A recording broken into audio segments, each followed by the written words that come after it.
जब अपना ही भाई राक्षस निकले आए तो जिंदगी के सारे सुख फीके हो जाते हैं।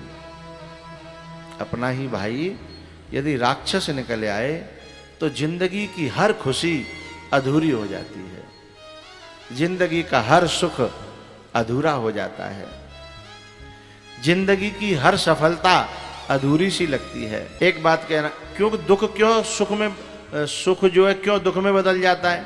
क्योंकि जब भी कोई अच्छा काम होता है तो अपनी बात को शेयर करने के लिए एक भाई की जरूरत पड़ती है? लेकिन भाई शेयर करने लायक न हो, वो खुश होने के बजाय फूक जाए, तो फिर बताओ वो सुख पूरा कहां हुआ? अर्जुन ने यही तो कहा था कि हे गोविंद, मैं युद्ध करके मैं उन्हीं को मार दूंगा जिन्हें अपनी विजय की सूचना दे करके मैं खुश होता, और बेखुश होते जब मैं सूचना देने के लिए कोई रहेगा ही नहीं तो मैं इस राजपाट का क्या करूंगा, उस विजय का क्या करूंगा? ये मेरे पिता में भीष्म है, दादा है मेरे। एक बार मैं जंगल से युद्ध का अभ्यास करके आया था, मेरे धूल में सने हुए पूरे वस्त्र, मैंने चरण छू के आगे बढ़ने की कोशिश की तो पता है पितामह ने मुझे रोक करके कहा, आज गले नहीं लगेगा बेटा। अर्जुन ने रोक करके कहा, अभी धूल लगी है ना। तब पितामह ने कहा, बेटा, अपना बेटा, अपनी संतान, अपना व्यक्ति धूल तो क्या कीचड़ में भी सना हो ना तो भी कलेजे से लगाने में आनंद आता है, और तू धूल की बात कर रहा है? तू कीचड़ में भी सन के आ जा तो भी तेरे को कलेजे से लगा करके मुझे सुकून मिलेगा। अर्जुन कहता है कि जब मैं किसी के मुकुट को जीत लूंगा तो मैं अपने बाबा की पैरों में रखने के लिए ही तो जीतूंगा, लेकिन मुझे सबसे पहले बाबा पे ही बाण चलाना पड़ेगा जिसकी गोदी में मैं लोरी सुन के सोया हूं, जिनके चरणों में मैंने अपना आश्रय पाया है और मेरी धनुर्विद्या से वो ही खुश होते थे, उन्हीं की छाती को मेरे बाण बेधेंगे। ये कैसा मेरे सामने धर्म संकट है माधव। अर्जुन रो पड़े हैं, हाथ से गांडीव छूट गया है। तो सोचो, जो भाई हमारे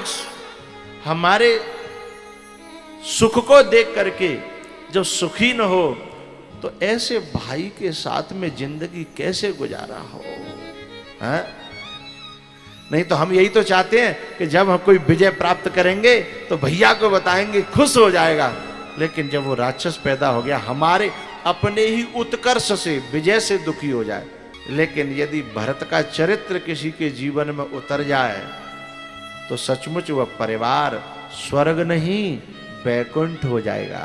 बैकुंठ अवध सचमुच में तब अवध बनेगी जब भरत जैसे भाई किसी को प्राप्त हो जाए, भरत जैसा भैया किसी को प्राप्त हो जाए तो रोज भगवान का धन्यवाद बोलना, रोज भगवान का आभार प्रकट करना, आभार मानना।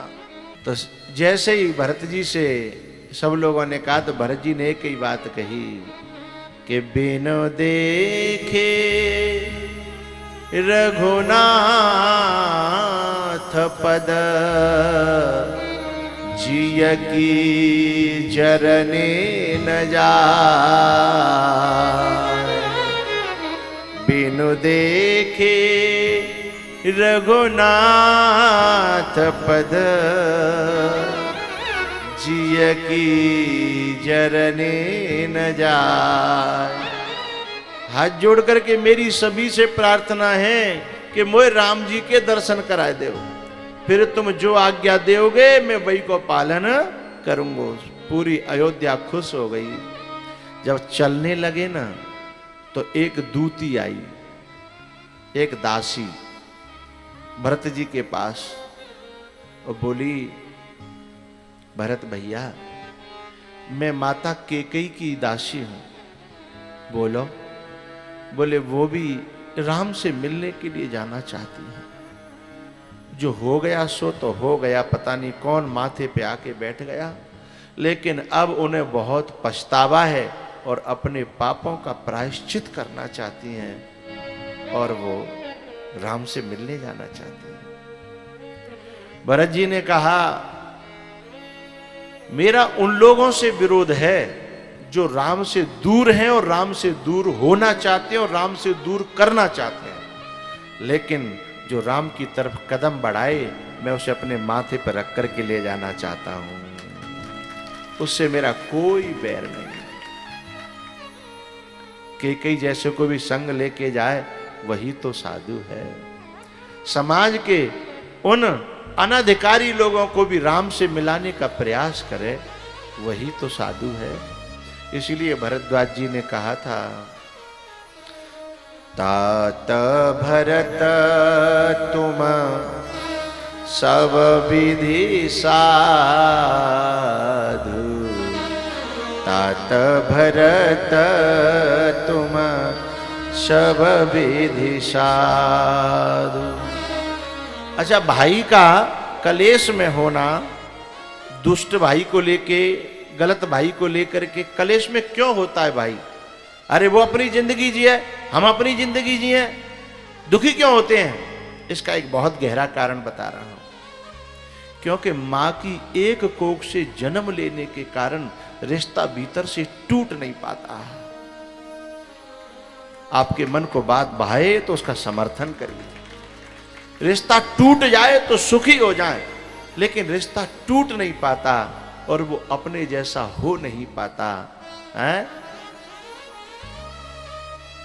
आगे कुआ पीछे खाई और दोनों तरफ से आफतें आई।